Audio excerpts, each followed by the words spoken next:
देखो, जो last class की थी हम लोगों ने उसमें हिस्टोग्राम बनाना सीखा था।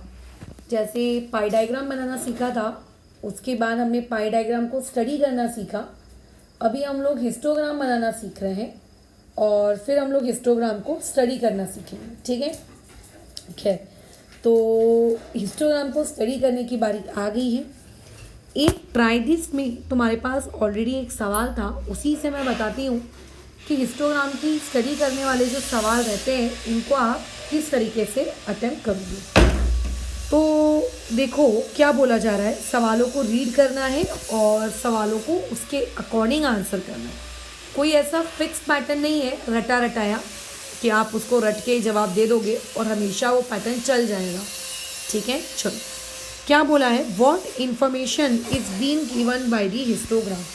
ये जो हिस्टोग्राम तुम्हारे सामने है ये किस इन्फॉर्मेशन को रिप्रेजेंट करता है। तो वो हिस्टोग्राम की एक्स एक्सिस और वाई एक्सिस को देखो, वहाँ से पता चलेगा। बोला जा रहा है कि क्लास 7 में जो नंबर ऑफ गर्ल्स हैं, ठीक है, और उनकी हाइट जो कि सेंटीमीटर में नापी जा रही है, ये उसके बारे में इंफॉर्मेशन दे रहा है। तो यहाँ पे प्रॉपर तरीके से स्टेटमेंट बनाकर अगर तुम्हें ये क्वेश्चन का आंसर लिखना हो तो इसका आंसर कैसे लिखोगे, द अबोव हिस्टोग्राम। ठीक है, इसका आंसर आ जाएगा the above histogram gives information, gives us the information about, information, ठीक है, अबाउट किसके बारे में इंफॉर्मेशन देता है, about the height of girls. अब हाइट वर्ड अगर लिखा है तो वहाँ सेंटीमीटर लिखना ज़रूर, क्योंकि मीटर में हाइट ले रहे हो, फीट में ले रहे हो, इंचेस में ले रहे हो, किस यूनिट का प्रयोग कर रहे हो वो लिखना ज़रूरी है। About the height of girls, ठीक है, ऑफ क्लास 7, ये हम लोगों का इसका आंसर होगा।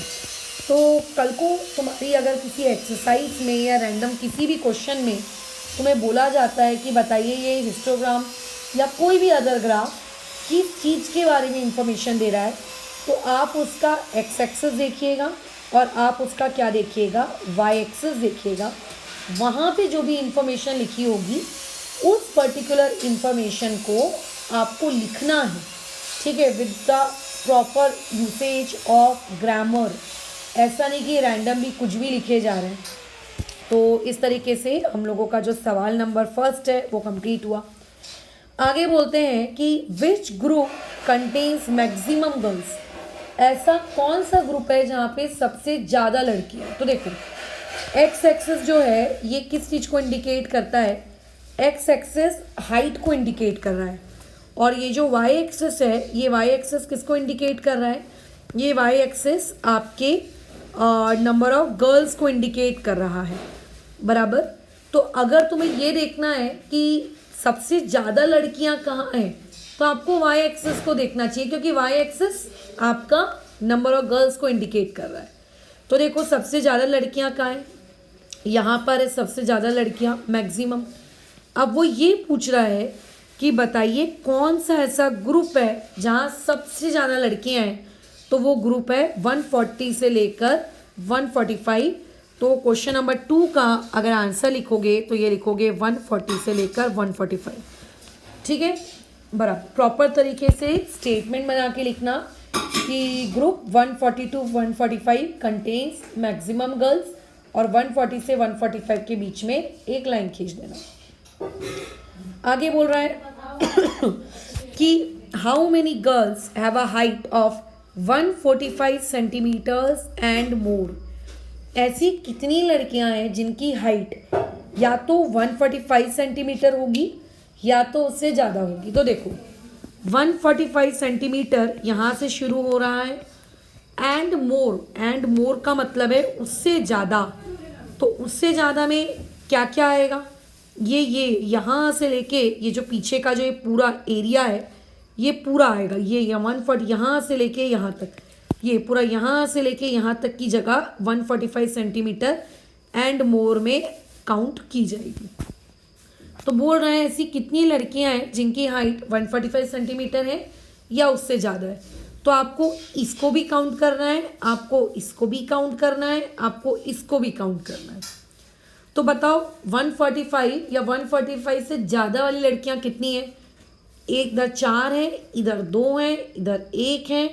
तो टोटल अगर आप ऐड करोगे 4 + 2 + 1 तो ये हो जाएगा 7। तो हम यहाँ लिखेंगे कि 7 गर्ल्स, ऐसी 7 लड़कियां हैं क्लास 7 में जिनकी हाइट 145 सेंटीमीटर से क्या है, ज़्यादा। तो इस तरीके से ये क्वेश्चन नंबर 3 हो गया।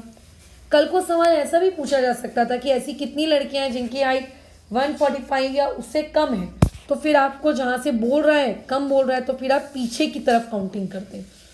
तो ज़रूरी नहीं है 145 हो, कल को आपकी टीचर इसी सेम क्वेश्चन को 145 की जगह 135 लिख कर दे दे तो फिर आपकी काउंटिंग यहाँ से स्टार्ट हो जाएगी, है ना।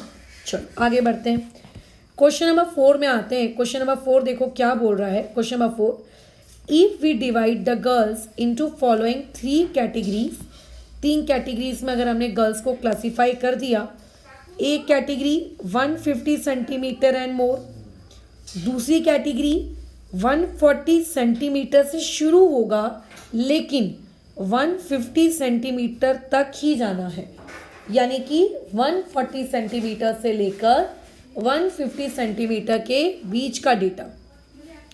और तीसरी कैटेगरी हमें क्या रखनी है, 140 सेंटीमीटर से छोटे वाले रखने हैं। तो क्वेश्चन में क्या बोल रहा है कि बताइए, ठीक है, how many would there be in each, हर ग्रुप में कितनी कितनी लड़कियां होंगी, आप ये बताइए।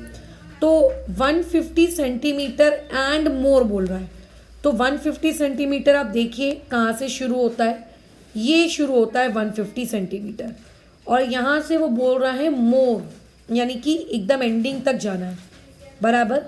तो देखो 150 सेंटीमीटर शुरू जहाँ से होता है वहाँ पे लिखा है 2, और एंडिंग तक जाना है वहाँ लिखा है 1, सो 2 + 1, सो आंसर विल बी 3। ठीक है, फिर बोल रहा है वो कि 140 सेंटीमीटर से लेकर 150, मतलब वो ये कह रहा है 140 से लेकर 150 के बीच का रेंज आपको बताना है। तो अब आप देखिए 140 कहाँ से शुरू हो रहा है, 140 शुरू हो रहा है यहाँ से और 150 हो रहा है यहाँ से, तो इन दोनों के बीच का आपको ये बताना है, ये बीच का आपको बताना है, राइट, ये बीच वाला पार्ट, राइट, ये बीच वाला। अब देखिए इन दोनों के बीच में क्या क्या आता है, 140 पे आता है 7 और इधर आता है 4, तो इन दोनों को ऐड करके 7 + 4 ये हो जाएगा 11, यानी कि ग्रुप नंबर बी में कितनी लड़कियां होंगी, ग्रुप नंबर बी में 11 लड़कियां होंगी। जो ग्रुप नंबर सी है उसमें बोला जा रहा है कि आपको वो लड़कियां काउंट करनी है जिनकी हाइट 140 से कम है। अब बताओ 140 कहाँ है, ये रहा 140, उससे कम, कम मतलब एंडिंग तक, एंडिंग कहाँ हो रही है 125 पे, तो 140 से जितने भी कम है यानी कि इस रेंज में सारा काउंटिंग करना है। तो क्या आता है, 3 भी आता है, 2 भी आता है, 1 भी आता है, तो टोटल अगर आप ऐड करेंगे तो आंसर आएगा 6, यानी कि 140 से कम हाइट वाली कितनी लड़कियां हैं, 6 लड़कियां। तो इस तरीके से जब हिस्टोग्राम के स्टडी के क्वेश्चंस आते हैं तो कैसे भी क्वेश्चन प्रिपेयर किए जा सकते हैं, ऐसा नहीं है, कोई फिक्स पैटर्न नहीं है कि यही पूछा जाएगा, एनीथिंग कैन बी मेड। आपको क्वेश्चन की लैंग्वेज, उसकी इंग्लिश ग्रामर, उसका इंग्लिश टू हिंदी कन्वर्जन आना चाहिए कि आखिर क्वेश्चन वाला पूछ क्या रहा है, उसको ग्राफ पे देखना है और ग्राफ पे देख देख के आंसर करना है। दूसरी चीज़, एक बात का ध्यान रखना, ट्राइडिस में जो सवाल दिया है ना वो काफ़ी आसान दिया है आपको, जैसे यहाँ पे इस ग्राफ के ऊपर लिख दिया 1, इस ग्राफ के ऊपर लिख दिया 2, इस ग्राफ के ऊपर लिख दिया 4। कई बार ऐसा हो सकता है कि पेपर में आपको जो ग्राफ दिया जाए उसके ऊपर ये नंबर 1, 2, 4, 7 लिखे ना हो, तब आप क्या करेंगे, तब आप उस ग्राफ को ऑब्जर्व करेंगे। अच्छा, जैसे कि मान लेते ये ग्राफ है, इसकी हाइट को देखेंगे, इसके टॉप पार्ट को देखेंगे और सीधा सीधा सीधा सीधा सीधा सीधा देखते जाएंगे, जहाँ पे वो वाई एक्सिस को टच कर रहा होगा वो नंबर होगा उसका। ठीक है, इस तरीके से। तो इस तरीके से हम लोगों को हिस्टोग्राम को रीड करना होता है। इसके आगे अब हम लोग को कॉपी चेकिंग करवाएंगे 5.1 एक्सरसाइज में जितने भी रीडिंग हिस्टोग्राम वाले सवाल हैं उनकी। ठीक है, फिलहाल इस वीडियो को भी यहाँ रोकते हैं।